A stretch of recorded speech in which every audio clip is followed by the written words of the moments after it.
Hello everyone, it's just gone 9:30 in the morning and Dr. David France and I are in the pub. We're in the Winslow. On behalf of the Everton FC Heritage Society, I'd like to introduce its founder, Dr. David France. Born in Widnes, he spent the past 48 years living in North America. He's travelled 2 million miles to attend Everton games and introduce his Everton initiatives. David first visited Goodison Park age 9, and since then he's attended 550 games at Goodison and 250 away from home.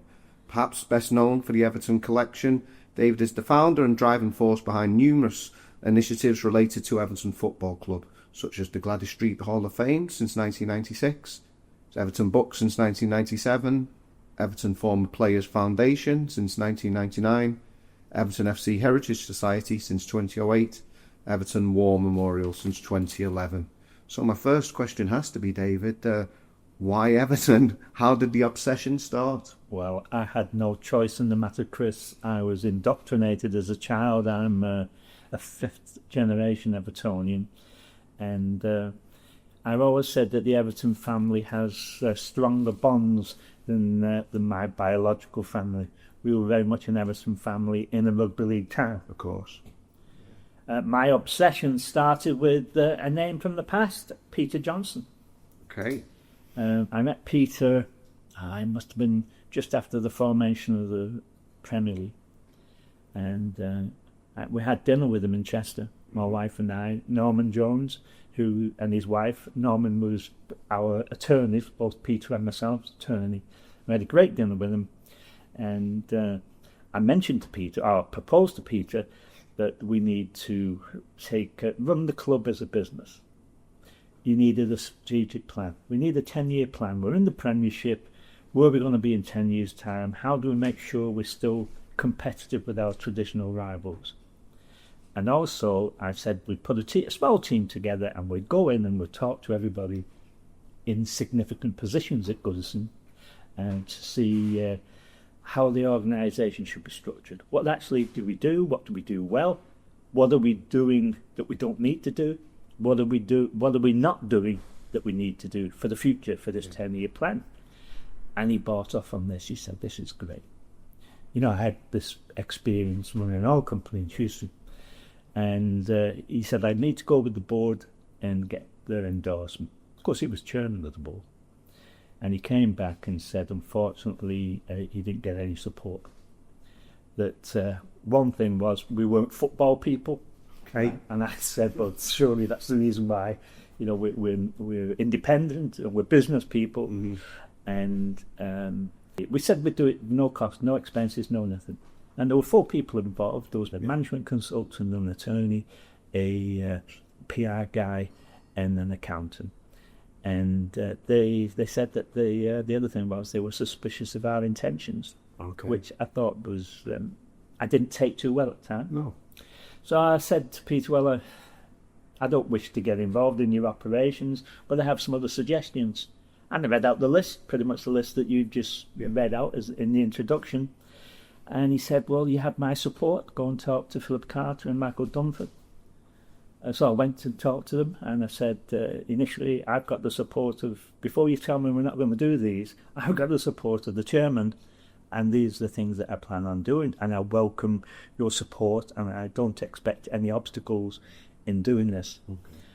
So the first thing we did, I think, was the Hall of Fame.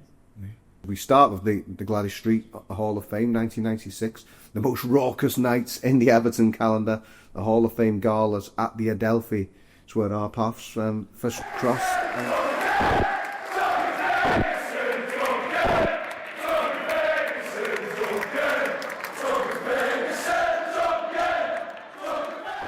What was your motivation behind it, David? Well, I thought that we're not going to... Well, we were... Actually, it was just before we won the FA Cup. But I thought that our future wasn't going to be too bright. We wouldn't have too much to celebrate. So why don't we celebrate being Evertonians?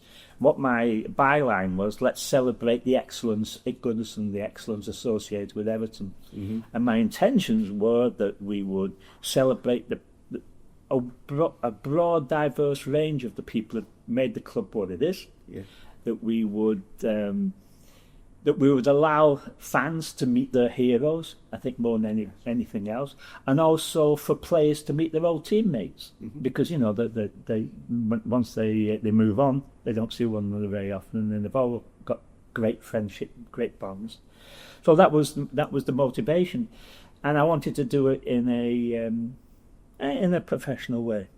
It was the first Hall of Fame for any club in the United Kingdom. And I went to Cooperstown in New York, the Baseball Hall of Fame in New York, and they gave me a lot of good advice, which was, you got to make sure you cover all eras. Yeah. Don't have it skewed towards the people who are around nowadays or the people who are still alive. Make sure it reflects the true history of the club. And at that time, I think we had 11 or 12 decades that in which we'd participated. So I got together 50 volunteers, let me say. I frog marched 50 people to take part in this. We did the full spectrum of former players, shareholders, season ticket holders, and we gave them the information of 20 players from each era of each of those decades, on which they had to pick 5 or something like that. It was fine-tuned so that they could pick more from periods when we were successful, and maybe adjusted for less than when we didn't do very much. So we gave them the statistics on how many appearances, how many goals, what they'd won, etc. And they picked them, and we picked 70. I think the original was 70 players and 5 directors, influencers, administrators, etc. And that's what we went with, and we had the first Hall of Fame dinner at the Adelphi. Yeah, it's actually 100 years ago since Dixie Dean signed for Everton, and it was important that Everton didn't just start with Dixie Dean in 1925, and I think that's reflected in your work. Now, to the trailblazing initiative for which you received an OBE for your services to football in the United Kingdom and Europe, the Everton Former Players Foundation. Why did you establish that in 1999? Well, that comes back from the Hall of Fame. We did the Hall of Fame dinners. We did 12 of them in total, 11 continuous. They were riotous, raucous events, let me say. And what I noticed at the first Hall of Fame dinner, that life hadn't been necessarily good to some people, players, when they retire. Many of them don't have the skills in life. They've been looked after, maybe, and then they're not as worldly as other people. Yeah. And some of them were down on the luck. So I decided that we'd look after them.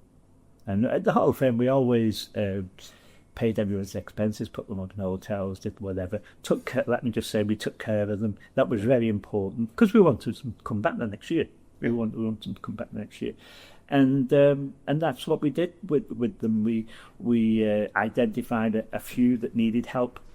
But before I established the Former Players Foundation, which I did with Norman Jones, and let me just say, with the help of Norman Jones and the help of Brian LeBon, I think it's important to make it clear that it's always a teamwork. Things that are successful are normally teamwork. So I may have had the idea, and I may start this off, and I like to get things going, and I'll withdraw from it. And of course, I was doing this from the United States. That's the important thing. Yeah. So, well, I think one of the best things in life is looking after people. Mm-hmm.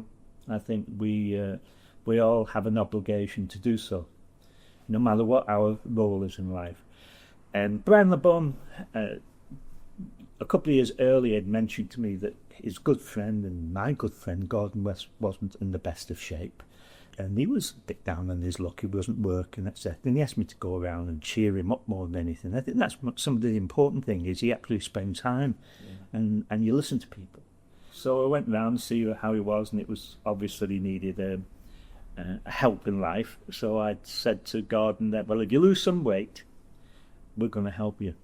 And the first thing we did was buy him a new television. That's fantastic. Second thing we did was put him on a diet. Yeah. And I promised him, if you lose some weight, we'll look after your knees. He was pretty immobile at the time. So he'd lost some weight, and Brian said, well, we need to get him out, get him to some of these functions, some of these sportsmen's dinners. And the first thing that we did was he needs a suit that he can get in. So we took him to the Big and Tall shop on Church Street. Well, I don't know if you've ever been in a Big and Tall shop.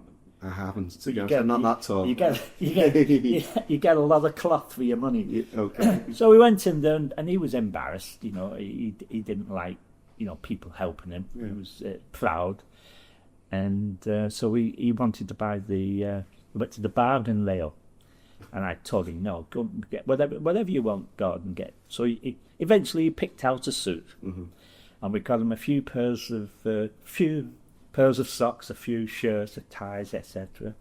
I paid for it, and the two of them scampered off up Church Street, and I went to pay for them at the desk, and the guy said, "You wouldn't be." I'm a red, he said.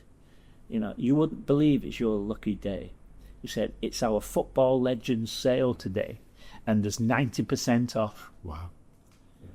I was just astounded, Well, it was genuine kindness by the people of Merseyside.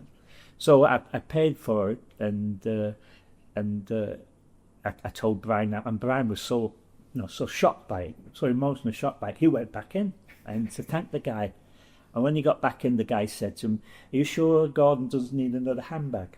Of course, yeah, the famous quip with the cop. And I must say, I met Gordon West on a few of those gala dinners at the Glasgow Street Hall of Fame dinners at the Adelphi Hotel, and he was such an extrovert character. So it was lovely that you're able to get him out and about like that and enjoy his latter years. And I must say also that the model there of the former Players Foundation has subsequently gone on to be copied by the likes of Barcelona, Real Madrid, Bayern Munich, Rangers amongst others.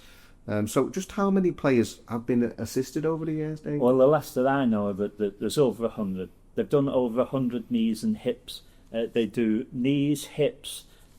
Nowadays, it's also, this term mental health issues. Of course. They do substance issues, be it alcohol or other similar issues. We do funerals. We look after them. Yeah. That's the important thing. We look after them and we spend time with them, and I think that is the important thing. I mentioned Gordon Watson. Mm-hmm. I first met Gordon Watson when Everton tried to throw him out the house that he'd rented for 50-odd years. Gordon was 84. He'd been with the club 62 years. He'd won the league with... he'd played with Dixie Dean. He'd won the Central League with Dixie Dean. He'd won the First Division title with Tommy Lawton and Joe Mercer and T.G. Jones. He'd been he'd lived in Goodison Avenue, and he had been the night watchman during the war. He worked at Harlan Wolf, and he made sure Goodison was in good shape at night. And then he coached after the war. He coached the likes of Alex Young, Bobby Collins, Alan Ball. Then he was a youth team coach who brought along the types of people like Tommy Wright and Colin Harvey, Joe Royal. All went on to become England internationals. Mm-hmm. And then, in fact, he was the first tour guide at Goodison. Yeah. Well, Brian LeBons approached me and asked me if I could just go and talk to Gordon, because, as I mentioned, he'd rented this house in Bootle for 40-odd years from the club. And now that he'd retired, the club wanted to sell the house without an occupant. Right. So I went round to see him, and he was very distressed. He was in a wheelchair.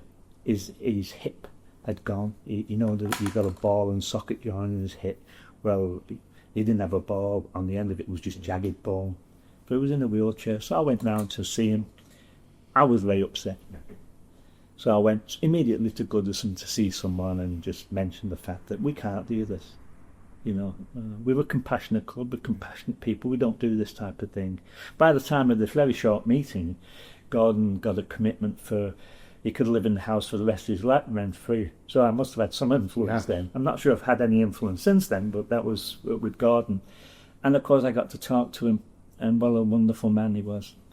He loved to bring out his photographs. At the end of every season, they get a team photograph, and he'd love to tell me about all the players and all not just on the field but off the field as well. And I think that's for a different channel. But some of his stories were okay. But one of them I always like is the fact that he told people about the training routines he had. and one of them was skipping down Walton. Okay. Down Walton Road. That was one of doing that now, yeah. I wouldn't have thought so. Yeah. But we had him at the Hall of Fame dinner, and he came. We put him in the Hall of Fame, and I should add that the Hall of Fame is elected by the fans. After the first one, after we had the panel, it then became the Fans Hall of Fame. It's an independent Hall of Fame elected by the fans. So a group of people comes up with a short list of maybe 10 names, and then the fans pick 2. So that's where it makes it special, because it's the Fans Hall of Fame. Yeah. And it precedes the Everton Giants one by about 4 years.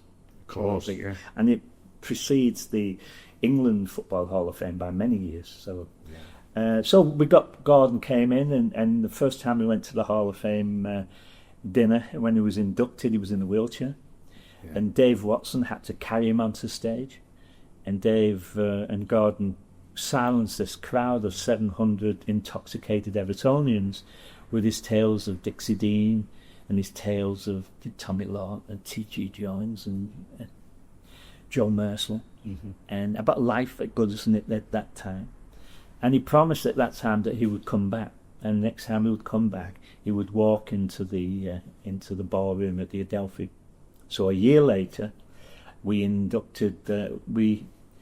introduced all of the existing members of the Hall of Fame in a very formal way. They come through the doors, march through the doors, the Peter Reeds and the Joe Rados and Alex Youngs and Alan Ball, Neville Samson. And then we had the new inductees would come in. I think that was the year it could have been Paul Bracewell and Derek Mountfield and the right. And then Alan Jackson, who was on Radio Merseyside, I think you remember Alan, he had a football programme on Radio Merseyside. He asked everyone to be silent for a minute while we introduced this very special guest. The theme of that evening was the FA Cup.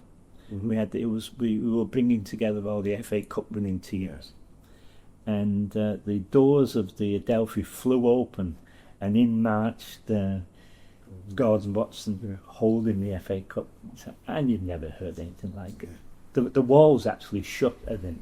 Yeah, because of the operation that he'd helped him get, and he was literally back on his feet. A man who had given a lifetime. Oh no, we put him on his feet. Yeah, I mean, I think the important thing is that you give people a hand up, not a handout. Yeah. Now, not all our cases are a success. You've got to admit that sometimes you can't help people. Okay. And I'd rather than go into that with the cases. I mean, this is confidential information. I mentioned Gordon, and I'm on Gordon West and Gordon Watson because they've gone public with their appreciation of what the foundation did for them. And I have to say that, as I say, it's a team effort. Be it Lonsley, Harry Ross, Joe Royal is on there, Henry Mooney, Dave Cochran, and Freddie Peacock. There's some great people who keep this going. They keep a very low profile. Because it's a confidential subject. It's a private subject, but the work that they do is tremendous. Yeah, and I must say we've got a collection of David's books here, and I remember the blue book, Gordon Watson's pen pictures and all the players in there, particularly insightful. I loved that element of it. Now, to the initiative for which Liverpool's Freedom of the City panel rewarded you with the prestigious Citizen of Honour in 2011. The first person to receive it for services to Merseyside football since Bill Shankly, back when Liverpool used to beat Newcastle United in FA Cup finals at Wembley. The Evan Collection since 2007, which secured Merseyside's football heritage. Well, it's special. Yeah. It's I won't go into too much detail about it. We contributed 12,000 items. There's about 17,000 items in the record office and it's only been, and people don't really know about it because we've only had 2 exhibitions. One was at Goodison before the transfer of the collection. My wife and I transferred the collection to public ownership. That's something we wanted to do. Yeah. And the second one was after the transfer. We had it in the Picton Library, the Picton Room at the Central Library, and that was magnificent. Yeah. And I'm hoping that at some point in the future that maybe it will be used as a means of attracting people to the new ground in one way or another. Yeah. It is the finest, as Sotheby's said, Chris, it's the finest collection of football memorabilia in the world. It's the most comprehensive. The quality, the condition of the items are incredible. Yeah. They're like near pristine condition. You'd think they were fakes, they're that good. And they're not, by the way. Yeah. Let me tell you some of the items. I'll have to refer here to you. Notes. The programs that we had, I was always interested in knowledge. I wasn't interested in shiny things. No. So I was interested in knowledge. And the programs go back to 1886. And I say go back, we've got nearly every home program and most of the away programs that catalogued Everton's life, let's just say. Yeah. But we also catalogued the history of other teams. We've got the oldest item of football memorabilia associated with Newton Heath. Manchester United. Also Rangers and Celtic. Mm-hmm. And of course all of the early members of the original members of the Football League. You know, the Prestons, the Burnleys, the Blackburns, etc., Wolves, West Brom, etc. Yeah, I think Aston Villa. I think we have the earliest programs because we have all the programs for the first season of the Football League, and even better, we have all the programs from the season before that when we were a non-league club. So there's all that. There are 50 medals going back to the first one that was minted by the club for winning the championship in 1991. And there were 50 medals. We've got a medal for everything that we've ever won, and a few for things that we couldn't run us up for. So there are 50 of them. There's the minute books. They're just incredible. The minute books they document every decision made by the club from 1886 to 1965. And when I say every decision, they met twice a week. So they picked the colours, they picked the name of Goodison Park, they picked the teams. Remember, these were the days before we had a manager. Of course. And they had the scouting reports, they had the transfer negotiations, they had the building of the ground, modifications to the ground, etc. And it's all in there. These items are priceless. In the end, it became an obstacle in transferring the collection because certain people at the club, I think they were a bit embarrassed that they discarded them. Right. And they didn't want to buy them back. You know, we transferred them at a fraction of the value of them, and so we just donated them to them, and to Lord Grantchester, who is in charge of the collection. The other items that there are the season tickets from all the days of Stanley Park, all the way through to Goodison. We've got Stanley Park, Priory Road, Anfield. There's a range of 17 of the early season tickets, and these are the days when you just went round with a bucket out and down the touchline. Yeah. Seriously, we've got match tickets, single match tickets, and I think one of the sad things about everybody has a collection. Yes, you've got a collection. Everybody has a collection, but the sad thing is now, as we go to mobile phones, is you no longer have the ticket stub. No, and you no longer have that memento of going to the match. Oh. Because what you should do, go home and root through all your stuff with your kids, and you can remember. You remember this game. Well, you may not because you go to so many games for the Echo. Yeah. But you remember going to these games. It's like it's a scrapbook of your boyhood. Yeah.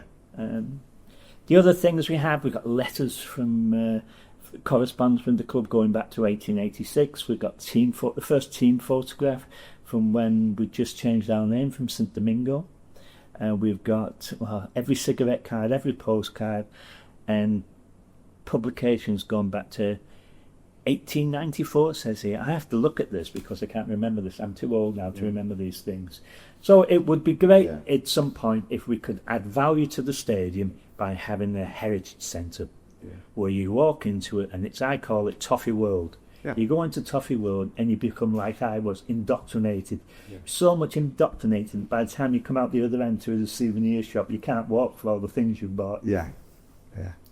This takes us on nicely because nowadays new players often mention the club's history, and fans, when they sign for Everton. Are you able to tell me more about the Everton FC Heritage Society, which you've been at the forefront of since 2008? Yeah, when we get new signings, they always mention two things. They mention the history of the club, how proud they are to be a part of this club with such a rich history, and to be associated with such a loyal and well, like I say, intimidating fan base. Yeah. They're the two things that people refer to about our club, and I think that makes us special. I mean, our clubs are special, but I think that's what makes it extra special. So what I decided to do was, we needed an organisation that would verify facts about the club, so there was no confusion. You know, sometimes I think we're guilty of exaggerating our contributions to football in some way. So we need to provide reliable information. So the Heritage Society was organised for that reason, but also to educate people. And I think that's equally as it may be more important. And they educate people by publications, by lectures, by writing books. You know, the members of the Heritage Society have authored over 100 books. Which brings me to your good self now for commercial play. Why don't you tell us about your book? Yeah, well, it's now available.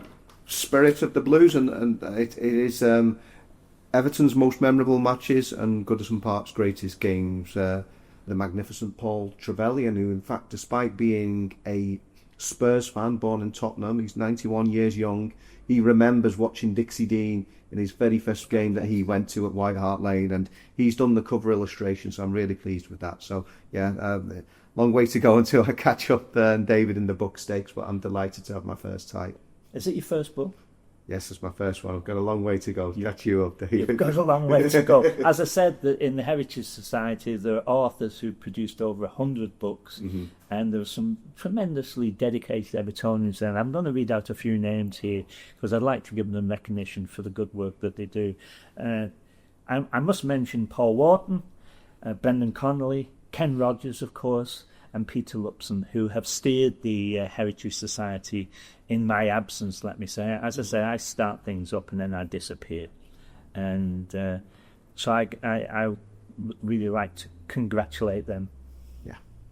And all Evertonians will have seen the marble plaques near the Dixie Dean statue, and maybe attended some of the sombre services which are held every 11th of November. Able to tell me more, David, about the Everton War Memorials that have been there since 2011? Well, I think we're a family. And as a family, I think we're a respectful family, and I think we must always remember, particularly those who made the ultimate sacrifice. So I did research on the fallen Blues, let's call them, and at the time we found 5 who died in battle in the First World War and the Second World War, who had been Everton players, and also 2 who had volunteered from Chile. Yeah. And represented Everton in Chile. So I took the initiative that we got these plaques commissioned. One was by the Shareholders Society, and that went to Chile. And the other one, my wife and I did, and that's the one that you see at Goodison. And then my wife had the great idea that Everton isn't just about players, and it isn't about just the players who fell in warfare. It's about civilians, it's about staff, it's about supporters who lost their lives during that time. So she commissioned the other plaque that covers everybody. So and also, of course, they're like bookends around Dixie. Of course, yes. And going back to books, I mean, there's a nice segue from you there. You produced 19 Everton books since 1997, from the history to biographies to children's books. I mean, do you have a favourite? Well, you know better than everybody that I can't write for toffee. I can't write for toffees, and I can't write for toffee. I couldn't read till I was 14, you well know that. So it's a bit ironical that I've written 19 books. But I do have more, as Joe Anderson said, I've got more degrees than a thermometer. So I've written 19 of them. I've got the 20th one on the way. Do I have a favourite? No. The most popular one is... there's this one, as it happens to be, as Dr. Everton's Magnificent Obsession, and that's popular because it's, I only do short runs, and as you will discover with books, it can be a frustrating experience. I've had books where, like at W.H. Smith's in the early days, we had a queue of 100 people waiting, sheltering under umbrellas in the rain on Church Street. And then they had a book signing at Wrexham, and only one guy showed up, and he was Welsh speaking. Okay. So you go from one extreme to the other. Yeah. It's a challenge. My favourite story about books is remember Dylan's in Bowlsley? Yeah. I think it's now something else. I don't know. It no longer exists. But they were. We would have book signings there, and we'd have Brian LeBone and Dave Hickson and the likes to keep me company. We always had good turnouts of people. And the lady at Dylan's called me one day and said, "We've run out of books." I thought, that's fantastic. We'll arrange for more. And she said, "Oh no, it's not good news. Someone stole them all." And apparently it became a popular title among shoplifters in Liverpool. And they actually arrested some guy outside, and he had big bags of books. I mean, who in the right mind would steal books? I don't know. Okay. They had right minds of books, and I think there were 5 copies of mine, 4 of Geoffrey Archer, and 6 of Jamie Oliver. Wow. And I was upset because Jamie Oliver was more popular than me on Merseyside, but he'd been stealing them to sell in the pubs down the road. Yeah, what a sandwich to be caught in between there. Yeah. Now, some of your other projects that fans may not be aware of, the painting of the founding fathers of Merseyside football, but it's something you're particularly proud about. I am, yes. I think that, how can I say this?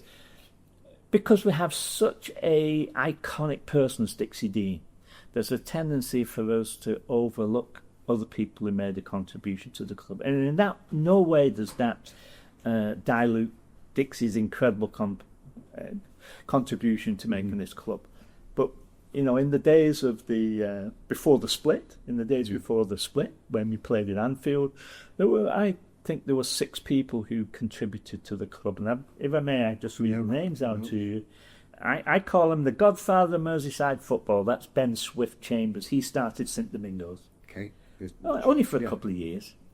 And then we have King John of Everton, as you well know, John Holding, who I think deserves credit because he won. He established 2 great football clubs. Now, not everybody will agree with that, but we wouldn't be here today without John Holding. I see you're unconvinced. The other one is the good doctor of Robson Street, which was James Clement Baxter, who loaned money to the club for the move. But other people, and I'm just going off subject here, other people who contributed at the time were Hartley, who was Hartley's Jan, Okay. and Hudson's Hope. They were big philanthropists, and they made significant contributions. I think they were both Methodists and philanthropists, and they made significant contributions to help us move to Goodison, and they've gone unnoticed. The other one is Blue Moses, as I call him. That's George Mann, of course, who was the principal in the dispute with John Holding. And then we've got Honest John of Liverpool, John McKenna, who did a significant job in developing Liverpool once they had an empty ground and no team. And then, of course, Will Cuff, who did so much for the club for 40 years, say. So I thought that a good thing would be to honour these people, and I had all paintings commissioned by Wasan Sutakar, and they're magnificent. They really are. They're 2 feet by 2 feet, something like that. And I took them to Everton. Everton liked them, but they didn't want to put them on the walls of Goodison, so I took them to Anfield, and they embraced them. They ran a 4-6 page story in the programme of me sacked with these 6 portraits at Anfield, of all things. And the worst part about it, when I was carrying them over there, I think I was carrying John Holding at the time, I slipped. I think I actually got myself tied up in Stevie G's tripwire. And it was my first appearance at Anfield, and I fell over. Wow. I could hear from the Anfield Road then the calls for a penalty. But I do hope that they see the light of day sometime, because they are magnificent. Yeah. Some terrific likenesses there, and it's an exclusive club to be in. But in terms of other likenesses, and if I take to your final project, Dr. Everton's Toffee Men, and there's far many more of those. This is where you reflect on what a sad life I lead. Since 1996, I'd been putting together a comprehensive photo album of people who've made a contribution to Everton, and in fact we cover every player back to the days of St Domingo upset 3. Okay. Now think of that. We do all the principal reserves, all the youth team players, all the professional trialists, all of the wartime guests, and we also do the managers, directors, administrators, and we also do the person we nearly got but we didn't get, which was Bobby Robson. We offered him the job 3 times and he actually accepted it once, and then some newspaper, I don't think it was the Echo, revealed the fact that the deal was going through, and it upset him and it upset his boss at Ipswich Town at the time. It will also come out as a very limited edition. I think there's only going to be something like 100 sets of these volumes, but we'll put it on the website as well. Okay. And on the website, hopefully people can add their memories of these players, etc. Or if there's someone we've missed, please, by all means, I encourage them to contribute. May I now show you a selection?